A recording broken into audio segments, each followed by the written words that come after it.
Moving from one house to another, never really settling down, having to play by somebody else's rule, and after all these years and years of paying somebody else, you still will not have an asset to show at all. Either you continue to live like this, or you have the other option of getting a house of your own. Let's talk about it. Hello and welcome. I'm Anukriti Bisht, a financial advisor with the leading financial institution of the country, and you're watching a learning episode on wealth management bite size. Home loans. Very important in today's day and age when it comes to purchasing a house. But I'm sure some of you have the question in your mind that why should I really look for a house? I am staying with my parents, I don't need another house, or I don't plan to stay in the city that long that I would need to buy a house. There are still plenty of reasons why you should be getting a house, and let's talk about them first. You're earning and you're financially independent. It is a great feeling. Now that you've thought about securing your financial future, a crucial part of strengthening the foundation of a good financial life ahead is investing in property. And a house is a good investment option even if you live with parents and have no plans to move out at all. Real estate prices are always going up. Even if you don't want to buy a house now, you will probably want to invest in property at a later stage. That shouldn't be a problem if you earn a lot and have inherited a good amount of wealth. But in case you don't really fall in that category, you would need to start investing right now. Over time, property prices will go up. So if you're getting a good deal and a spacious apartment at a great locality, you better grab that offer right now. Like we mentioned before, even if you don't really want to move into this new house could be your extra source of income. You could use this money and invest it in right places, or you could just spend it all away. Whatever you do with it, the point is you will have an extra source of income. If it's financial troubles that are keeping you from getting this dream house, then you don't need to worry. The right loan is the solution to all your problems. Let's talk how you'll get that loan.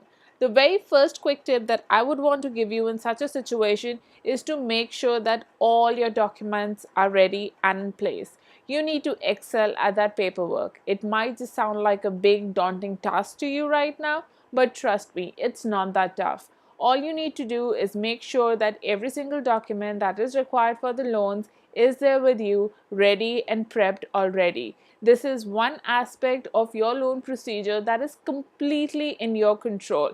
So, doing it will help you faster and quickly go through the approval process as well.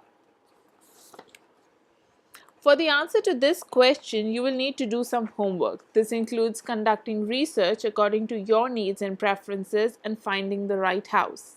Now, the time to decide whether you need to buy an independent house, an apartment, or a villa, you also need to be sure about the locality you want to live in, as the property rates will vary accordingly. Take another factor like your financial ability and credit score under consideration. If you want to get the maths right, we advise you borrow up to 50% of your take home pay.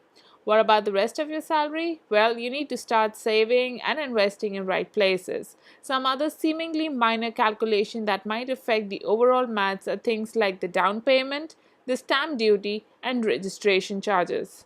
If you're a good credit history, getting your loan sanctioned might not be that difficult.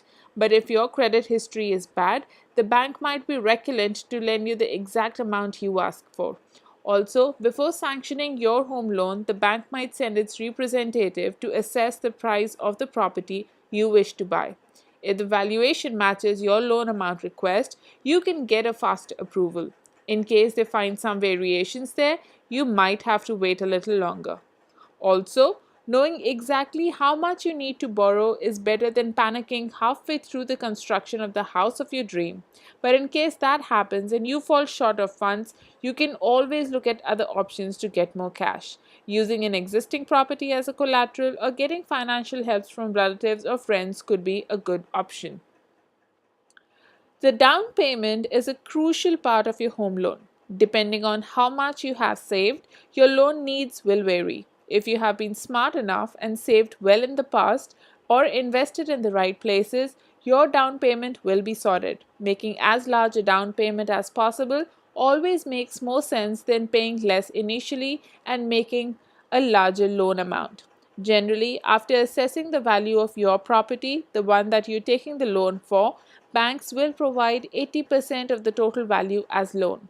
The remaining 20% must be paid as a down payment. To make your loan application move faster, you must get your property evaluated well in advance so that you know exactly how much you need to borrow. This way, your down payment and total loan amount both will be figured out. While choosing home loans to apply for, you have two types of interest rate to choose from: fixed or floating. How to choose between them? That's not that tough. You need to know the difference between them, and we're here to help you out with that. Fixed rate doesn't fluctuate with the changing market rates. The rate of interest you opt for in the beginning remains unchanged till the end of the loan tenure. Now, this can be both a good thing as well as a bad thing.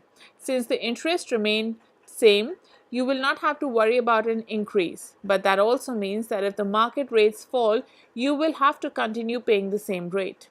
Floating interest rate, on the other hand, changes with fluctuation in the market rate. Now, a floating rate could be good, but it's advisable to study the past interest rate pattern well. Studying these trends will help you make a better decision. If you choose to opt for a fixed interest rate, you must remember that bank will hold the right to revise the interest rate on your home loan anytime. Pre-deciding whether you want to go with the fixed or floating interest rate can help speed up things for you. Criteria list. If you're planning to apply for home loan, the most important thing that can save you a lot of time and effort is checking all your documents and other criteria list. Knowing exactly what you will need to get that loan sanctioned can significantly reduce the amount of time you will otherwise waste on unnecessary things. You need to verify all your documents and other home loans essentials beforehand. This will minimize the need to repeatedly do the same thing over and over again, saving a lot of your time. These essentials includes your credit score as well. Before applying for any loan, you must ensure that your credit score is good enough.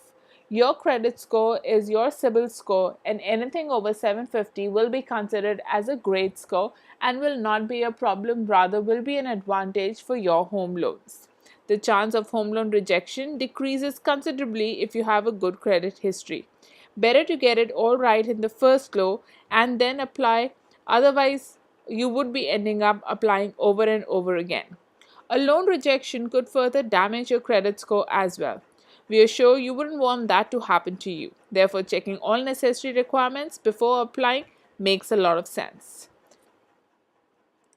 Thank you for watching. I hope you found the information on this episode value adding. Don't forget to like us, share us, and subscribe to us. See you soon.